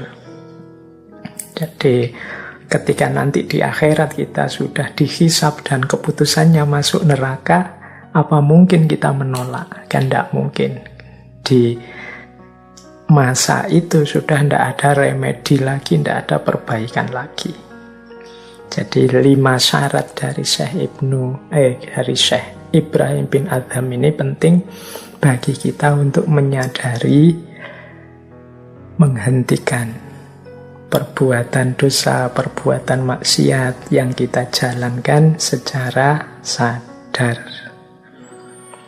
Baik, tadi yang 3 sudah, tadi ada 3 pertanyaan, 4 nasihat, 5 syarat, sekarang 6. Ada 6 petunjuk. Kalau tadi yang 5 syarat itu berarti untuk membersihkan diri kita dari dosa-dosa, dari maksiat. Kalau dalam dunia tasawuf, ini namanya takholli, pembersihan dengan 5 syarat. Sekarang aspek tahalli. Jadi 6 petunjuk apa yang harus kita lakukan biar hidup kita ini bermanfaat, berguna. Jadi satu ketika ada seseorang datang meminta nasihat kepada Syekh Ibrahim bin Adham. Jadi dia meminta nasihat begini, wahai Syekh, tolong beri kami wasiat agar kita ini menjalani hidup dengan bermanfaat. Nah, Syekh Ibrahim menjawab 6 hal. Nah, ini 6 petunjuk untuk mengisi hidup. Kata Syekh yang pertama begini, jika engkau melihat orang sibuk dengan dunia, maka sibukkan dirimu dengan akhirat. Jadi ini semacam membaca hikmah keluar. Coba lihat di sekeliling kita. Kita akan sering sekali melihat orang yang sibuk dengan dunia, orang yang repot dengan dunia. Nah, mari kita ambil pelajaran, begitu sadar, iya ya, orang itu loh, wong perkara dunia saja diurusi sampai segitunya. Itu namanya sibuk dengan dunia. Nah, begitu kita sadar ini, jangan kok terus kita memaki orang ini, mencela orang ini, enggak. Tapi kita terus masuk ke dalam. Kalau begitu, aku jangan begitu. Aku akan menyibukkan diriku dengan yang lebih hakiki, yaitu sibuk memperbaiki diri untuk akhirat. Jadi, pelajaran pertama dari Syekh Ibrahim, kalau engkau melihat orang sibuk dengan dunia, sibukkanlah dirimu dengan akhirat. Jadi ini kan mudah kita cari kesibukan dunia itu ya di sekeliling kita. Tiap hari kita melihat kesibukan orang dengan dunia, kerepotan orang dengan hal-hal duniawi. jadikan itu pelajaran. Setiap kali melihat peristiwa atau fenomena semacam itu, mari kita sibukkan diri kita dengan akhirat. Jadi baliknya ke kita itu sebagai pelajaran bahwa kalau begitu aku jangan seperti mereka yang hanya sibuk dengan dunia. Aku harus fokus pada yang lebih hakiki, yaitu kehidupan akhirat. Ini yang pertama. Yang kedua, kata Syekh Ibrahim, jika engkau melihat orang-orang sibuk memperindah penampilan fisik, maka sibukkanlah dirimu dengan memperindah dan mempercantik batinmu. Jadi ini juga mudah kita temukan di sekeliling kita, orang sibuk dengan memperindah penampilan fisik. Loh, memperindah penampilan fisik itu hidup yang rapi, pakai baju bagus, kemudian hidup secara bersih. Ini kan memperindah penampilan fisik. Ini manusiawi, tapi ada orang yang sibuknya itu terus. Jadi demi penampilan fisik banyak nilai dan norma yang dilanggar. Nah, ini namanya sibuk dengan penampilan fisik. Nah, nasihatnya Syekh Ibrahim, kalau sedang melihat orang yang hidupnya sibuk untuk penampilan fisik saja, pencitraan-pencitraan saja, mari kita jadikan pelajaran untuk diri kita bahwa aku akan lebih fokus untuk memperindah dan mempercantik batinku. Jadi lebih fokus pada keindahan batin. Keindahan batin itu ya moral, ya spiritual. Jadi kedekatan kita dengan Allah, kebaikan akhlak dan moral kita, itu kecantikan batin. Jadi begitu lihat orang kok sampai segitunya berusaha untuk tampil cantik dan indah, nah, aku mengambil pelajaran dari situ, aku akan lebih fokus mempercantik batinku. Ini nasihat yang kedua. Nasihat yang ketiga, jika engkau melihat orang-orang sibuk mengurusi perkebunan, maka sibukkan dirimu dengan sibuk mengurusi hidup nanti di kuburan. Ini maksudnya nyambung dengan yang pertama tadi, kan ada orang itu sibuk dengan kerja, ngurus perkebunan dunia. Entah kerjanya, kebunnya dalam bentuk apa. Ya ndak harus tanah, ya mungkin kantor ini, kantor itu. Maka jadikan itu pelajaran, mari kita sibuk mengurusi hidup nanti di alam barzah, di alam akhirat, ya di kuburan, karena pasti semua orang menuju ke sana. Ini yang ketiga. Jadi ini mirip yang pertama tadi ya. Kalau ada orang kok sibuk dengan kerja terus, jangan lupa ada yang lebih hakiki. Semua orang nanti mati ada pada kuburannya masing-masing. Mari kita juga memperhatikan bekal untuk hidup nanti. Kemudian, jika engkau melihat ada orang yang sibuk mengabdikan diri kepada sesama manusia, maka sibukkanlah dirimu dengan mengabdi kepada Allah Rabbul Alamin. Jadi banyak orang yang mengikatkan diri kepada manusia yang lain, mungkin karena hartanya, mungkin karena jabatannya, mungkin karena posisi statusnya. Dia memposisikan diri di bawah orang-orang yang dianggap hebat ini, mungkin ada pamrih-pamrih mendapatkan keuntungan-keuntungan. Kalau kita melihat orang-orang seperti ini, mari kita kembalikan lagi kepada diri kita. Kita berjanji untuk semoga aku tidak seperti itu. Aku akan berusaha mengabdikan diri hanya kepada Allah saja. Kemudian yang kelima, jika engkau melihat orang-orang sibuk mengatakan aibnya orang lain, maka sibukkan dirimu dengan keburukan dirimu sendiri. Hari ini mungkin kita banyak melihat fenomena ini. Orang sibuk sekali mencari aibnya orang yang memang tidak dia sukai. Tiap hari mencermati, jelimeti, ini jeleknya orang ini jeleknya orang ini. Khususnya orang-orang yang tidak disukai. Biasanya terus kita sebel sama orang-orang ini, kita balas dengan menjelek-jelekkan mereka atau orang-orang yang dikagumi oleh mereka. Akhirnya isinya dunia digital kita hari ini tuh banyak saling menjelek-jelekkan. Nah, kalau petunjuknya saya Ibrahim kebalikannya. Mari kita justru sibuk dengan kembali pada diri kita sendiri. Kok begitu lihat, wah ini ada orang menjelek-jelekkan orang lain. Wah, saya jadikan pelajaran, aku harus lebih fokus pada kejelekanku karena kejelekanku sendiri juga masih banyak. Nah, ini pelajaran kelima dari Syekh Ibrahim bin Adham. Jadi kita mengisi hidup dengan fokus pada keburukan kita sendiri. Dan yang terakhir, ini seperti yang nomor 3 tadi. Jadikan kehidupan di dunia ini sebagai taman pertanian yang akan mengantarkan engkau ke kebun akhirat. Jadi kata Syekh, ya bukan berarti dunia ini kita tinggalkan, tapi mari kita jadikan dunia ini sebagai tempat untuk menanam kebenaran dan kebaikan yang nanti mengantarkan kita pada kesuksesan di akhirat.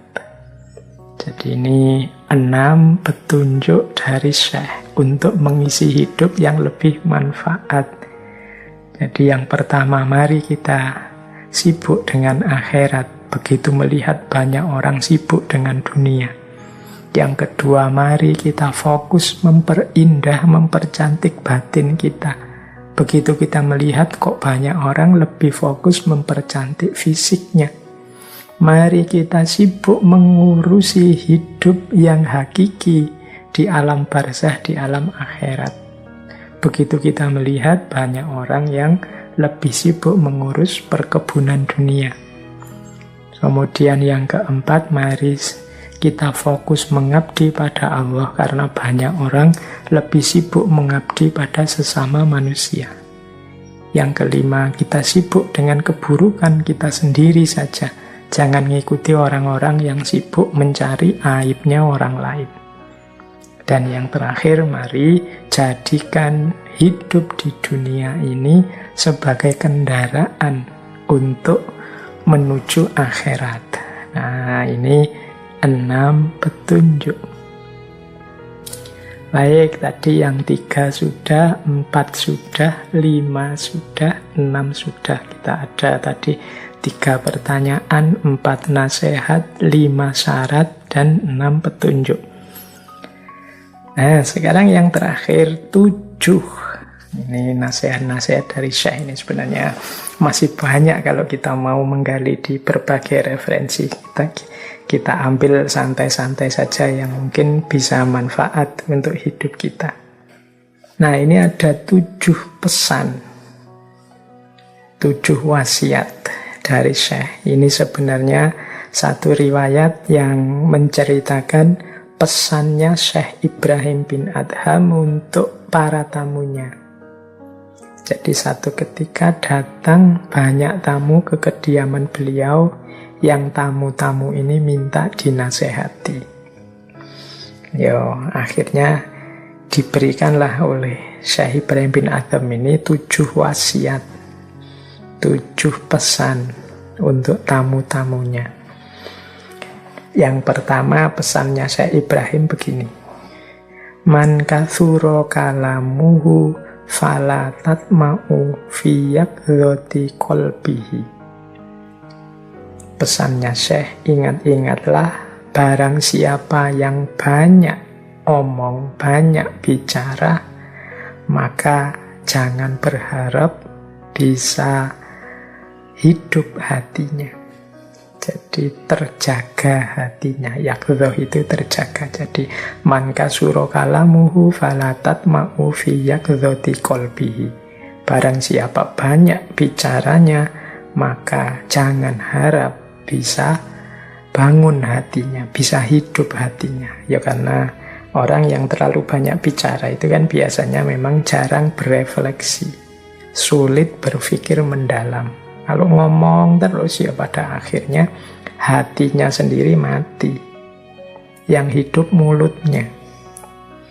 Kemudian yang kedua, ya kalau sekarang mulut itu bisa diganti dengan jempolnya. Karena kita ngomong hari ini kan tidak hanya lewat suara tapi juga lewat chat, lewat teks di media sosial. Yang kedua, man kasura kalamuhu falatat ma'u fi antasila ilaihil hikmah. Barang siapa yang banyak bicaranya, maka jangan harap untuk bisa sampai ke level hikmah. Level hikmah itu mudahnya untuk mengambil pelajaran-pelajaran utama dalam hidup. Ya karena orang sibuk ngomong terus, sibuk komentar terus, tidak ada waktu untuk mencerna kebenaran, mencerna kebaikan. Pada akhirnya dia tidak sampai pada level hikmah. Itu pesan kedua kepada para tamunya.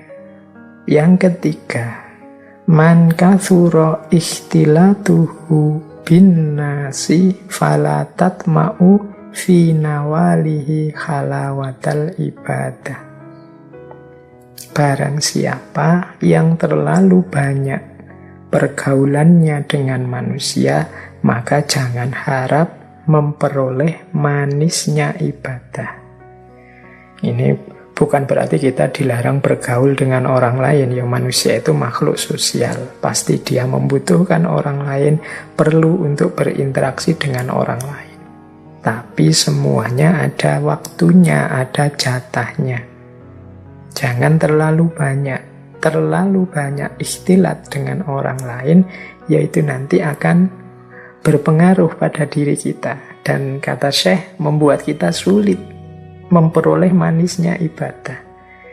Manisnya ibadah itu kan kita peroleh ketika kita bisa merasakan asyiknya bersama Allah. Sementara kalau kita sudah terlalu asyik, terlalu tercampur, terlibat dengan orang lain, ya kita nyamannya ketika ikhtilat dengan orang lain. Ketika kita kholwat dengan Allah, kehilangan rasa akhirnya. Mungkin menurut kita jadi tidak asyik. Asyik itu kalau ada orang lain ngomong bisa saut-sautan dan lain sebagainya. Nah, ini pesan yang ketiga. Yo, memahaminya bukan berarti jangan bergaul, tapi jangan terlalu banyak bergaul. Kemudian yang keempat, man afroto fi hubbid dunya khifa alaihi su'al khotimah wal iyadhu billah. Jadi yang kedua, barang siapa yang berlebihan mencintai dunia, maka ditakutkan ia akan meninggal dalam kondisi su'ul khotimah. Wal iyadhu billah, semoga kita dapat perlindungan dari Allah dalam hal ini. Nah, ini juga penting ya, orang yang terlalu berlebihan mencintai dunia, ya hidupnya sepenuhnya untuk mengejar hal-hal duniawi. Kuatirnya sampai meninggal itu pikirannya hanya sibuk tentang keduniaan saja. Ini bisa membuat dia meninggal dalam kondisi su'ul khotimah. Wal iyadhu billah, semoga kita terlindung dari situasi semacam ini. Kemudian yang kelima, mangkana jahilan falatarju fihi hayatal qalbi. Barang siapa bodoh, maka jangan harap hatinya hidup. Wah, ini sebenarnya sindiran bagi kita untuk yuk terus belajar biar tidak bodoh, terus nambah ilmu, nambah wawasan, biar tidak bodoh. Karena kalau kita tidak belajar, wawasannya sempit, ya mudah untuk matinya hati. Matinya hati itu kan karena dia gelap, tidak ngerti kiri kanan, tidak luas, tidak terang. Nah, memperoleh keluasan dan keterangan di dalam kolbu itu ya antara lain dengan ilmu. Maka orang itu semakin dia sempit wawasannya, sempit juga hatinya. Maka mangkana jahilan falatarju fihi hayatal kolbi. Barang siapa bodoh, jangan harap hatinya hidup. Kemudian man ikhtara suhbata dzulmi falatarju fihi istiqomatad din. Barang siapa yang lebih memilih bersahabat dengan orang zalim, maka jangan berharap akan mendapatkan istiqomah dalam agama. Jadi kalau jelas ada orang zalim, ya kita jangan mendekat, apalagi dijadikan sahabat suhbatat dzulmi. Mengapa? Ya paling tidak dengan bergaul akrab dengan orang yang zalim, kita sulit menegakkan nilai-nilai agama, kita sulit istiqomah menjalankan petunjuk dan perintahnya agama. Ya pasti saja orang yang zalim yang mengarahkan kita kepada kezaliman, atau memberi kita fasilitas-fasilitas hasil dari kezalimannya. Maka kalau jelas kita berhadapan dengan orang zalim, ya jangan dekat-dekat, jangan jadi sahabatnya, biar tidak merusak agama kita. Kemudian man tolaba ridon nasi faqallama yanalu ridallahi ta'ala. Barang siapa yang mencari ridhonya manusia, maka tidak akan dia sedikit pun mendapatkan ridhonya Allah. Hidup kita ini sebenarnya dalam menjalankan amanat baik sebagai hambanya maupun khalifahnya, targetnya sebenarnya adalah ridhonya Allah. Mengapa begitu? Karena kita ini banyak kelemahan, banyak kekurangan. Agak sulit bagi kita untuk secara sempurna tuntas menjalankan amanah sebagai hambanya dan khalifahnya. Satu-satunya harapan kita adalah Allah ridho dengan apa yang kita lakukan. Jadi Allah berkenan, meskipun belum tuntas kita menjalankan amanat kehambaan, amanat kekhalifahan, tapi Allah sudah ridho dengan yang kita lakukan, itu alhamdulillah. Karena memang yang memerintah kita kan Allah. Berarti kalau Allah sudah ridho, sudah sesuai, berarti kita sudah ada di jalur yang benar. Jadi orang-orang yang hanya mencari ridhonya manusia, tidak fokus pada ridhonya Allah, ya ini orang yang tidak pinter. Karena amanat hidupnya di dunia ini dalam rangka mencari ridhonya Allah, bukan ridhonya manusia. Dan akan sangat merepotkan kalau ada orang hanya mencari ridhonya manusia. Manusia itu macam-macam perspektif, cara berpikir, paradigma, dan nilai hidupnya. Sehingga orang yang fokus pada ridhonya manusia, itu dia akan kerepotan sekali. Mungkin yang dia lakukan menyenangkan orang tertentu, tapi menyusahkan orang yang lain. Mungkin yang dia lakukan disukai sekelompok orang, tapi dibenci orang yang lain. Ya mudahnya kalau teman-teman cek di medsos, mungkin teman-teman punya YouTube, punya channel, punya apa sendiri, mungkin dianggapnya, wah ini loh sebenarnya penting, bagus, luar biasa, kok masih ada yang tidak suka ya. Ya memang setiap orang beda-beda selera, keinginan, dan standarnya. Maka sangat tidak pintar kalau ada orang hanya fokus mencari ridhonya manusia. Pasti akan sulit, dia capek. Kalau Allah bisa dipastikan Allah itu Rahman Rahim, Ghafurur Rahim. Jadi mudah untuk mendapatkan ridhonya Allah asal kita menjalankan apa yang diperintahkan dan menjauhi apa yang dilarang. Dan sebenarnya itulah amanah utama dalam hidup kita. Jadi baik, jadi sudah ada malam hari ini kita belajar tentang 3 pertanyaan, 4 nasihat, 5 syarat, 6 petunjuk, dan 7 perkara. Yo masih ada banyak cerita-cerita, kisah-kisah hikmah dari Syekh Ibrahim bin Adham. Tentu saja tidak mungkin kita angkat semua malam hari ini. Yang jelas, mari teman-teman tidak berhenti belajar, tidak berhenti membaca. Ada kisah yang saya ingat, mungkin dulu pernah saya ceritakan itu ya. Mungkin saya ulang lagi, mungkin masih berguna ringkasnya. Bagaimana orang itu jangan mudah berprasangka. Jadi ini kalau tadi kan kisah utama-utama mulianya Syekh Ibrahim bin Adham. Tapi ada juga cerita beliau ini berpikiran negatif, berpikiran buruk suatu ketika, tapi langsung diingatkan oleh Allah. Jadi satu ketika Syekh ini jalan-jalan di tepi pantai, tidak sengaja melihat seorang laki-laki dan perempuan sedang duduk berdua bercakap-cakap, kok asik sekali. Dan di sebelahnya ada botol-botol, rasanya seperti botol minuman keras yang isinya baru saja kosong. Nah, Syekh Ibrahim melihat ini, itu terus geleng-geleng kepala sambil istighfar, astagfirullah, kok ada ya manusia kayak gini, senang sekali dengan maksiat, asik berdua dengan perempuan, minum minuman keras, apa dia tidak sadar itu dosa. Baru saja batin seperti ini, tiba-tiba tidak jauh dari tempat itu, wong tadi tempatnya di pantai, tiba-tiba ada kapal yang terhempas di pinggiran pantai.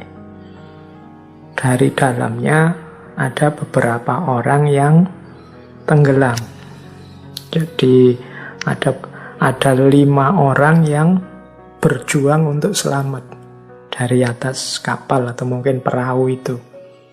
Nah, laki-laki tadi yang tadi sudah dipandang negatif oleh Syekh Ibrahim, tiba-tiba lari dan meloncat ke tengah laut, berusaha menyelamatkan 5 orang ini.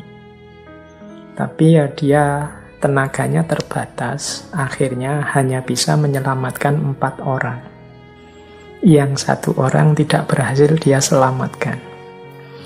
Nah, Ibrahim bin Adham melihat peristiwa itu ya melongo saja. Jadi dia semacam orang kaget. Bahasa Jawa ini ketenggengan lihat peristiwa yang berjalan cepat di depannya. Nah, dia melihat pemuda tadi bersusah payah, pandangannya agak geser tentang pemuda tadi. Nah, pemuda tadi begitu berhasil menyelamatkan 4 orang, tiba-tiba menghampiri Syekh Ibrahim bin Adham. Sambil setengah melotot, dia bicara pada Syekh, "Wahai Syekh, saya berhasil menyelamatkan 4 nyawa. Aku orang rendah yang kamu anggap banyak maksiat ini, berhasil menyelamatkan 4 nyawa. Harusnya kalau sampean bantu, yang 1 tadi bisa diselamatkan juga. Tapi sampean menyelamatkan 1 saja tidak bisa. Saya yang sampean pandang negatif bisa menyelamatkan 4 nyawa." Wah, Syekh Ibrahim merasa menyesal tadi dengan prasangka negatifnya. Dan apalagi terus laki-laki ini nambah, "Wahai Syekh, perempuan tadi yang di sebelahku itu adalah ibuku. Dan botol tadi sebenarnya bukan minuman keras, itu isinya adalah air putih biasa." Ini laki-laki ini ternyata tahu apa yang ada di pikirannya Syekh Ibrahim bin Adham. Ini mungkin beliau ini memang sengaja dihadirkan oleh Allah untuk memberi pelajaran pada Syekh Ibrahim bin Adham untuk tidak berprasangka buruk, tidak suudzon pada orang lain. Jadi untuk senantiasa berpandangan positif kepada makhluk Allah yang lain. Nah, ini dulu mungkin pernah saya ceritakan kisah ini. Jadi bagaimana kita membersihkan diri dari prasangka. Baik, teman-teman. Wah, ini mungkin waktunya sudah tuntas. Sekitar 2 jam kita membahas beliau. Saya ingin menutup sesi malam hari ini dengan cerita juga. Ini ada kisah satu ketika Syekh Ibrahim bin Adham ini melihat ada seorang laki-laki yang memprihatinkan sekali. Dia ini tidak punya tangan, tidak punya kaki, dan buta. Nah, teman-teman bisa membayangkan ya situasinya ini. Hidupnya mengenaskan sekali. Tetapi dari mulut laki-laki ini selalu keluar ucapan-ucapan syukur. Segala puji bagi Allah atas segala nikmat yang begitu besar. Jadi alhamdulillahirabbil alamin. Selalu muncul kalimat-kalimat pujian, rasa syukur kepada Allah. Nah, Syekh Ibrahim takjub dengan orang ini. Kemudian bertanya, "Wahai Tuan, saya melihat sampean ini begitu mengenaskan, memprihatinkan hidupnya. Apa sih yang membuat sampean ini masih bersyukur saja kepada Allah? Biasanya orang yang seperti ini kan isinya memohon-mohon, meminta-minta macam-macam kepada Allah. Ini malah bersyukur terus." Orang ini kemudian bilang, "Alam yu'tini lisanan dzakiron wa qalban syakiron." Kata orang ini, bukankah Allah menganugerahiku mulut yang senantiasa menyebut namanya dan hati yang senantiasa bersyukur? Jadi mudahnya orang ini menjawab, meskipun aku tidak punya tangan, tidak punya kaki, mataku buta, tapi Allah memberiku anugerah yang luar biasa, yaitu mulut yang senantiasa menyebut namanya. Tadi kan selalu mengucap syukur alhamdulillah, dan hati yang senantiasa bersyukur. Ini jauh lebih berharga dari tangan, kaki, dan mata, karena sifatnya lebih hakiki dalam kehidupan ini. Nah, kisah terakhir ini mungkin pelajaran bagi kita, siapa saja, ya hidup ini mungkin banyak hal-hal menyulitkan, banyak hal-hal memprihatinkan untuk kita masing-masing dengan problem masing-masing kita. Tapi jangan lupa, Allah memberi nikmat banyak untuk kita yang sering tidak kita sadari. Nikmat iman, nikmat Islam, nikmat kesadaran untuk berbuat baik, nikmat mulut yang masih mau menyebut namanya, nikmat semangat untuk menjalankan perintahnya, dan masih banyak lagi yang lain. Dan itu lebih penting, lebih hakiki mungkin kalau dibandingkan masalah-masalah sehari-hari yang setiap hari kita keluhkan. Maka tidak ada alasan untuk kita tidak bersyukur dalam hidup ini. Insya Allah dengan terus bersyukur, la in syakartum la azidannakum. Kalau engkau bersyukur, pasti akan aku tambah nikmatku. Baik, saya kira itu ya teman-teman. Jadi malam hari ini mungkin isinya pelajaran-pelajaran, isinya hikmah-hikmah dari ranah tasawuf.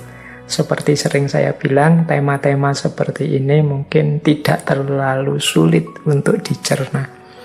Yang lebih sulit adalah bagaimana kita bisa menjalankannya, menerjemahkannya dalam hidup kita. Saya akhiri sekian, kurang lebihnya mohon maaf. Wallahul muwafiq, wallahu a'lam bishawab. Wassalamualaikum warahmatullahi wabarakatuh.